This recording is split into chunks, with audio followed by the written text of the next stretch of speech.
ચલો વિદ્યાર્થી મિત્રો, તો આજે આપણે શરૂ કરીશું ચેપ્ટર નંબર 4 ની અંદર ઉદાહરણના દાખલા. હવે આપણે થિયરીઓ બહુ બધી ભણી ગયા છીએ, એના ઉપરથી જ તમારે દાખલાઓ ગણવાના આવે છે. તો ધ્યાન રાખજો કે તમને અહીંયા જે બી કંઈ સલાહ સૂચનો આપવામાં આવે એને ફોલો કરજો. તો સૌથી પહેલા ઉદાહરણનો દાખલા નંબર 1.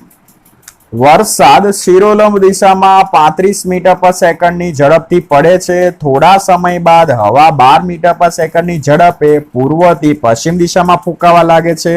બસ સ્ટેન્ડ પર ઉભેલા છોકરાએ પોતાની છત્રી કઈ દિશામાં રાખવી જોઈએ? તો અહીંયા કરવાનું છે શું એની આપણે અહીંયા નોંધ લઈ લઈએ. હવે તમને શિરોલંબ દિશામાં વરસાદની ઝડપ આપી દીધી 35 મીટર પર સેકન્ડ. એટલે વરસાદ છે ને કંઈક આ દિશામાં છે. એટલે વરસાદનો જે વેગ છે ને આપણે બતાવીશું VR વડે. R ફોર રેન. તો VR બરાબર 35 મીટર પર સેકન્ડ. વરસાદ આ દિશામાં છે. પવન કેટલી ઝડપથી ફૂંકાય છે? 12 મીટર પર સેકન્ડ. ક્યાંથી ક્યાં? તો કે પૂર્વથી પશ્ચિમ. તો પૂર્વથી પશ્ચિમ દિશામાં શું? તો કે પવન ફૂંકાય છે. તો આપણે એને બતાવીશું VW વડે. V for wine. તો VW બરાબર 12 મીટર પર સેકન્ડ. બસ સ્ટેન્ડ પર ઉભેલા છોકરાએ પોતાની છત્રી કઈ દિશામાં રાખવી જોઈએ? એટલે કે તમારે થીટા શોધવાનો છે. બરાબર છે? આ જે છત્રી છે ને, છત્રી કઈ દિશામાં રાખવી જોઈએ કે જેથી અહીંયા જે ઉભેલો છોકરો છે એ પોતે પલળી ના જાય. બરાબર? કેમ કે થશે કેવું કે વરસાદ પહેલા નીચે પડતો હતો. હવે પવન ફૂંકાશે ને એટલે વરસાદ જે પેલા નીચે પડતો હતો ને એ હવે નીચે નહીં પડે પણ કંઈક આ દિશામાં પડતો હશે. એટલે આ શું થયો? પરિણામી વેગ થયો. વરસાદ અને પવન જે ફૂંકાય છે ને એનો પરિણામી વેગ. હવે માની લો કે આ જે પરિણામી વેગ છે એ આ દિશા સાથે થીટા કોણ બનાવે છે. તો અહીંયા જે પરિણામી વેગ છે ને એ આ સાથે શું બનાવે છે? થીટા કોણ બનાવે. એટલે આપણે આને શું લઈશું? X અક્ષ તરીકે લઈશું અને આને આપણે લઈશું Y અક્ષ તરીકે લઈશું. હંમેશા યાદ રાખવાનું કે જ્યારે કોઈ સદિશ જે અક્ષ સાથે ખૂણો બનાવે ને એને તમારે X અક્ષ તરીકે લઈ લેવું. બરાબર છે? તો અહીંયા જુઓ પરિણામી વેગ છે એ આ અક્ષ સાથે ખૂણો બનાવે છે એટલે તમારે આને શું લઈ લેવાનું? X અક્ષ તરીકે. તો એ હિસાબથી આ શું થશે? Y અક્ષ થશે. બરાબર છે? ચલો હવે ધ્યાન રાખજો કે અહીંયા તમારે દિશા શોધવાની છે. તો દિશા માટે તો મેં તમને એક ઇક્વેશન લખાય હતું. tan ઇન્વર્સ કૌંસમાં સદિશનો y ઘટક છેદમાં સદિશનો x ઘટક. બરાબર છે? હવે y ઘટક એટલે કયો આવશે? VW આવશે અને x ઘટક એટલે કયો આવશે? VR આવશે. તો theta is equal to tan inverse VW છેદમાં VR. ચલો હવે આગળ વાત વધારીએ તો tan inverse VW બરાબર કેટલા છે? તો કે 12 અને VR કેટલા છે? 35. હવે 12 ભાગ્યા 35 કરીએ એટલે જોઈએ શું મળે છે. તો 12 ભાગ્યા 35 એટલે કેટલા મળે? 0.3428. tan inverse 0.3428. હવે તમારે આગળ આમાં શું કરવાનું હોય છે દિશા જાણવા માટે? તો એના માટે સાયન્ટિફિક લોગ ટેબલનો ઉપયોગ કરવાનો હોય છે જેમાં natural sine, natural cos, natural tan ના ટેબલ આપેલા હોય. બરાબર છે? હવે અત્યારે અચાનક જ આ દાખલો આવ્યો છે. બરાબર? તો natural sine, natural cos, natural tan આ બધાની વેલ્યુ કઈ રીતે શોધાય? બરાબર છે? એના માટે એક અલગથી વિડીયો બનાવીશ અને તમને હું મોકલીશ કે કઈ રીતે tan ઇન્વર્સ 0.3428 અથવા આના જેવી બીજી કોઈ વેલ્યુ હોય તો કઈ રીતે આનું મૂલ્ય શોધાય એનો હું અલગથી એક વિડીયો બનાવીને મોકલીશ. અત્યારે હું ડાયરેક્ટલી કહું છું કે tan ઇન્વર્સ ઓફ 0.3428 તો એનું મૂલ્ય કેટલું આવે? તો એનું મૂલ્ય આવે તો 18 ડિગ્રી ને 55 કળા. બરાબર છે? હવે 18 ડિગ્રી 55 કળા 60 કળા થાય ને એટલે 1 ડિગ્રી થાય. તો અહીંયા 55 કળા છે તો હું રાઉન્ડ ઓફ લઉં. બરાબર? તો અહીંયા 1 ડિગ્રી થઈ જાય. 1 ડિગ્રી આમાં ઉમેરું તો થીટા ઇઝ ઇક્વલ ટુ કેટલું થશે? 90 ડિગ્રી થશે. એટલે બસ સ્ટેન્ડ પર ઉભેલ જે છોકરો છે એને છત્રી છે ને આ દિશા સાથે છત્રી થીટા એટલે કે 19 ડિગ્રીનો ખૂણો બનાવે ને એ રીતે છત્રી ગોઠવવી પડે તો આ છોકરો ભીંજાશે નહીં, પલળશે નહીં. બરાબર છે. ચલો તો હવે આગળ દાખલા નંબર 2 જોઈ લઈએ ઉદાહરણનો. તો રકમમાં તમને એવું કીધું છે, પહેલાથી જ કહી દઉં છું, દાખલો લાંબો છે અને આખો આકૃતિ ઉપર જ આધારિત છે. તો જુઓ, તમને એવું કીધું છે કે આપેલ બે સદિશો A અને B ના પરિણામી સદિશનું માન એટલે કે મૂલ્ય અને દિશા તેમના માન અને તેમની વચ્ચેના ખૂણાના પદમાં મેળવો. અહીંયા તમારે શું કરવાનું છે તો કે સદિશ A અને સદિશ B એ બંને સદિશોના પરિણામી સદિશનું મૂલ્ય શોધવાનું છે. બીજું એની દિશા પણ શોધવાની છે અને જોડે જોડે બીજા 2-3 સમીકરણો આપણે અહીંયા મેળવીશું. તો અહીંયા આપણે શું કરીશું તો કે સદિશોના સરવાળા માટે અહીં આપણે સમાંતર બાહુ ચતુષ્કોણની રીતનો ઉપયોગ કરીશું. બરાબર. તો ધ્યાન આપી દેજો. માની લો કે આ સદિશ A છે. બરાબર છે. અને આ શું છે? સદિશ B છે. હવે આપણે અહીંયા શું કરીશું તો બંને સદિશો વચ્ચેનો ખૂણો અહીંયા કેટલો છે તો કે થીટા છે. હવે કરીશું શું તો કે સદિશ A અને સદિશ B બંને કોઈ સમાંતર બાહુ ચતુષ્કોણની જ બે પાસેની બાજુઓ હોય તો હું બીજી બે બાજુઓ વિચારું કંઈક આ રીતે.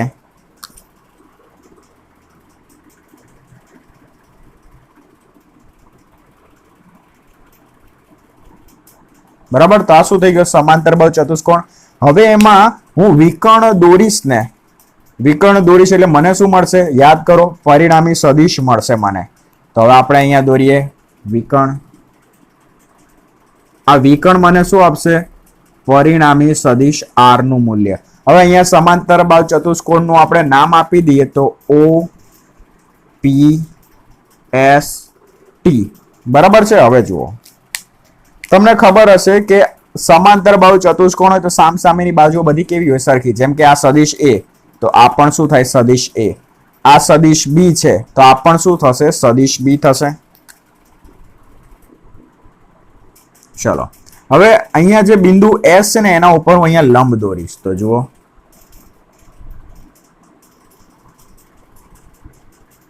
બરાબર. આ સદિશ A છે ને એને હું હજી આગળ લંબાવું અહીં સુધી. તો હવે જુઓ શું થાય છે. આ સદિશ B છે, સદિશ A હજી મેં આગળ લંબાઈ દીધો. બરાબર છે. તો સદિશ B અહીંયા કેટલો ખૂણો બનાવે? થીટા. તો અહીંયા પણ શું બનાવશે? થીટા ખૂણો જ બનાવશે ને. એટલે તમારે આ જે સદિશ B છે એના બે ઘટકો વિચારવા પડશે. તો હવે બે ઘટકો વિચારીએ તો એક અહીંયા આવશે અને બીજો ઘટક અહીંયા આવશે. બરાબર છે. તો જુઓ, અહીંયા આવશે B cos થીટા અને અહીંયા કયો આવશે તો કે B sin થીટા. સમજો, ફરીથી સમજાવું છું શું કર્યું. આ સદિશ B છે, આ અક્ષ સાથે કેટલો ખૂણો બનાવે છે? થીટા. તો આની એક્ઝેક્ટ સામેની બાજુ પણ શું થશે? સદિશ B જ થશે. અને આ સદિશ B પણ આ અક્ષ સાથે શું બનાવશે? થીટા કોણ બનાવશે. એટલે સદિશ B ના આપણે અહીંયા બે ઘટકો વિચારીશું. એક અહીંયા આવશે B sin થીટા અને અહીંયા આવશે B cos થીટા. આ જે સદિશ B છે ને એ આ અક્ષ સાથે ખૂણો બનાવે છે. એટલે આપણે અહીંયા કયો ઘટક લીધો? B cos theta. જે અક્ષ સાથે ખૂણો બનાવે ને એ દિશામાંનો ઘટક તમારે લેવાનો cos. તો આ કયો ઘટક થશે? B sin થશે. તો નામ આપી દઈએ અહીંયા આગળ. અહીંયા નામ આપી દઈએ N. બરાબર છે. હવે તમે જુઓ, આ B sin થયો તો એક્ઝેક્ટ એની સામે આ પણ શું થશે? B sin થીટા થશે.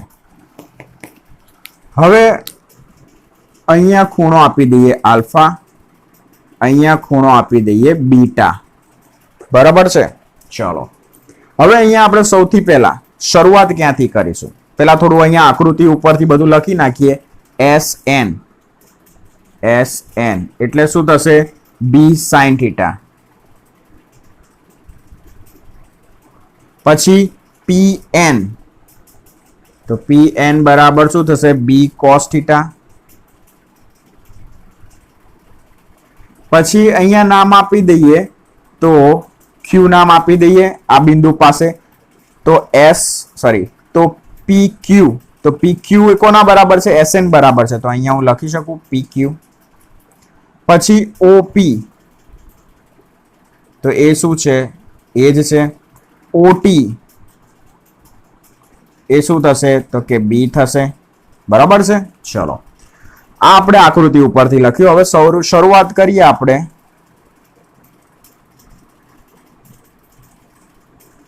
તો 1 by 1 ધ્યાન રાખજો. હવે હું મારી થોડી સ્પીડ ઘટાડું છું. ચલો, સૌથી પહેલા આપણે અહીંયા લઈશું ત્રિકોણ SOP. દાખલાની શરૂઆત આપણે અહીંથી કરીશું. તો સૌ પ્રથમ ત્રિકોણ SOP માટે પાયથાગોરસનો સિદ્ધાંત વાપરતા, એટલે કે પાગોસી મુજબ, તો આ શું થશે? OS કોણ થશે? ON અને SN બે શું થશે? કાટકોણ ત્રિકોણની બાજુઓ થશે. તો OS square is equal to ON square વત્તા SN સ્ક્વેર. આપણે શું કર્યું? ત્રિકોણ SOP લઈ લીધો છે અને એના માટે કાટકોણ ત્રિકોણ માટે પાયથાગોરસનો સિદ્ધાંત વાપર્યો. હવે જુઓ, OS એ શું છે? સદિશ R છે. તો આપણે અહીંયા લઈએ સદિશ R અને એનો સ્ક્વેર. ON બરાબર. તો અહીંયા પહેલા લખીએ ON સ્ક્વેર વત્તા SN સ્ક્વેર. તો તમે થોડું મગજ વાપરો. ON આને કહી દે સમીકરણ નંબર 1. આકૃતિ પરથી ON, તો ON બરાબર હું OP વત્તા PN લખી શકું. OP વત્તા PN. તો OP એ શું છે? એ છે. વત્તા PN શું છે? PN તો એ છે B cos થીટા. તથા SN, તો આ SN છે. SN શું છે? B sin theta. તો અહીંયા લખીએ SN બરાબર B sin થીટા. હવે સમીકરણ 1 પરથી, સમીકરણ 1 પરથી સદિશ R છે એનો સ્ક્વેર એટલે R સ્ક્વેર થશે. ON, તો ON બરાબર આપણે આ લખ્યું છે. તો A plus B cos theta અને એનો સ્ક્વેર વત્તા SN, તો SN બરાબર શું છે? B sin થીટા અને એનો સ્ક્વેર. ચલો, A વત્તા B નો હોલ સ્ક્વેર, તો R સ્ક્વેર બરાબર A સ્ક્વેર વત્તા 2AB cos થીટા વત્તા B square cos theta square વત્તા કૌંસ ખોલ નાખીએ તો B square sin theta square થશે. હવે જુઓ તમે, આ પદ અને આ પદ બેમાંથી કોમન શું નીકળશે? B square. તો જુઓ, સાદરૂપ આપવામાં ખાસ ધ્યાન રાખજો. R સ્ક્વેર બરાબર A સ્ક્વેર વત્તા 2AB cos theta plus B square cos theta square વત્તા sin થીટા સ્ક્વેર. બરાબર. B સ્ક્વેર બી કોમન કાઢીએ આપણે તો cos થીટા સ્ક્વેર વત્તા sin થીટા સ્ક્વેર. તો cos theta square plus sin theta square શું થાય? 1 થાય. તો R સ્ક્વેર બરાબર A સ્ક્વેર વત્તા 2AB cos theta plus B square. હવે અહીંયા સ્ક્વેર છે, સ્ક્વેર દૂર કરવું હોય તો બંને બાજુ વર્ગમૂળ લેવું પડે. તો R ઇઝ ઇક્વલ ટુ વર્ગમૂળની અંદર A સ્ક્વેર વત્તા B સ્ક્વેર વત્તા 2AB cos થીટા. આને કહી દે સમીકરણ નંબર 2. આ જે સમીકરણ થયું ને કોનું સમીકરણ છે? તો કે પરિણામી સદિશનું મૂલ્ય થયું. માની લો કે બે સદિશ છે A અને B. મારે A અને B નું પરિણામી સદિશ મેળવવો છે અથવા પરિણામી મૂલ્ય મેળવવું છે. તો આ ઇક્વેશનનો યુઝ થાય. જે સમીકરણ મળ્યું એ શેનું સમીકરણ છે? તો કે કોસાઇન નું સમીકરણ છે. તો જે કોસાઇન નું સમીકરણ છે. તો આ પરિણામી સદિશ R નું સમીકરણ થયું. હવે આપણે ત્રિકોણ પકડીશું.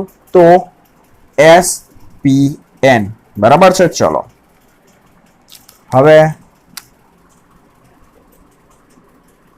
ત્રિકોણ SPN. SPN ખૂણો ક્યાં રચાય છે? અહીંયા. બરાબર છે. આપણે સાઇન વિધેય વાપરીએ તો sine theta is equal to સામેની બાજુ છેદમાં કોણ, તો સામેની બાજુ કોણ આવશે? SN છેદમાં કોણ SP. ચલો SN ને હું કરતા બનાવી દઉં તો SN બરાબર SP સાઇન થીટા. હવે SP શું છે? SP એ શું છે? B છે. તો SN is equal to B sine theta. આને હું કહી દઈશ સમીકરણ નંબર 4, કેમ કે આગળ આની જરૂર પડશે. સોરી, સમીકરણ નંબર 3 આપી દઈએ. 2 સુધી તો આપેલું જ છે. એવી રીતે હવે ત્રિકોણ લઈએ આપણે SON. SON. તેવી જ રીતે ત્રિકોણ SON માટે તેના માટે આપણે વાપરીએ તો કે સાઇન વિધેય. તો ખૂણો કેટલો છે ત્રિકોણ SON? તો રચાય છે આલ્ફા ખૂણો. તો sine alpha is equal to સામેની બાજુ આવશે SN છેદમાં કણ આવશે OS. ચલો SN ને કરતા બનાવી દઈએ તો OS સાઇન આલ્ફા.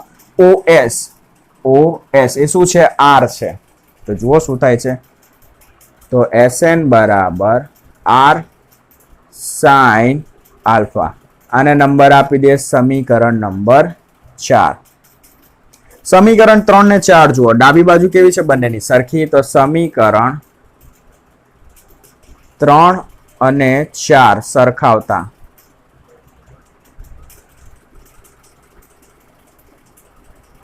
તો જોઈએ શું થાય છે. B sine theta is equal to R sine alpha. Sine alpha નીચે લઈ જઈએ તો B upon sine alpha is equal to sine theta ને સામે લઈ જઈએ તો R અપોન સાઇન થીટા. આને આપણે નંબર આપી દઈએ તો કે 5.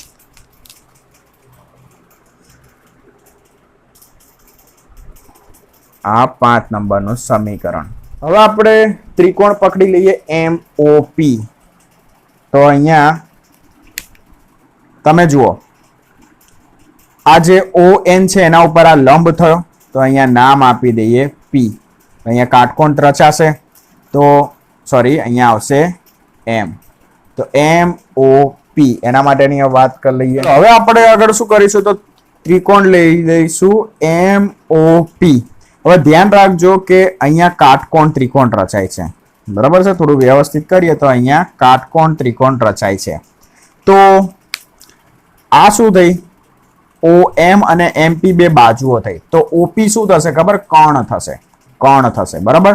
હવે અહીંયા ખૂણો કેટલો રચાય છે? આલ્ફા. તો ધ્યાન રાખજો. તો ત્રિકોણ લઈ લઈએ MOP. હવે ત્રિકોણ MOP માટે સાઇન આલ્ફા. તો સામેની બાજુ કઈ આવશે? MP આવશે. અને કર્ણ તરીકે શું આવશે? તો કે OP આવશે.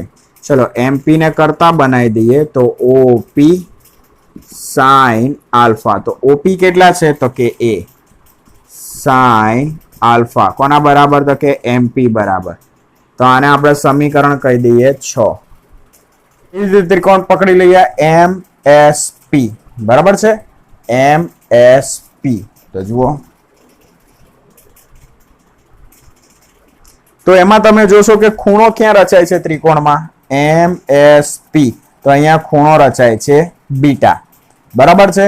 તો એના માટે પણ સાઇન વિધેય વાપરીએ તો સામેની બાજુ આવશે MP અને કર્ણ તરીકે આવશે PS. બરાબર છે. ચલો તો sign beta is equal to સામેની બાજુ આવશે MP અને કર્ણ તરીકે આવશે PS. ચલો MP ને ફરીથી કરતા બનાવી દઈએ તો PS સાઇન બીટા. બરાબર છે. ચલો PS કેટલા છે? PS તો ધ્યાનથી જોશો ને તો તમને ખ્યાલ આવશે એ છે B સાઇન બીટા. કોના બરાબર? MP બરાબર.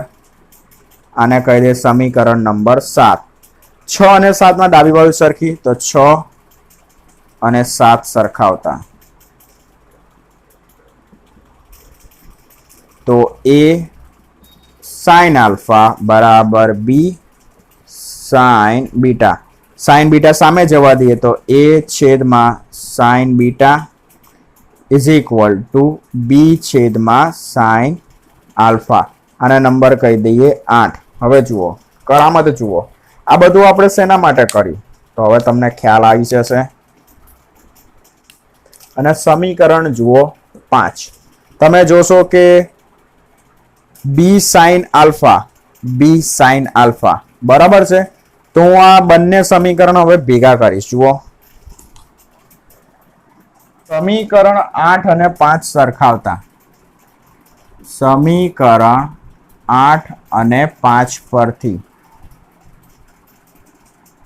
તો જુઓ, આના બરાબર r sin theta, r upon sin theta, આના બરાબર a upon sin બીટા બરાબર. તો આના બરાબર આના બરાબર તો હું આવી રીતે લખી શકું a છેદમાં sin beta is equal to b છેદમાં sin alpha is equal to r છેદમાં sin થીટા.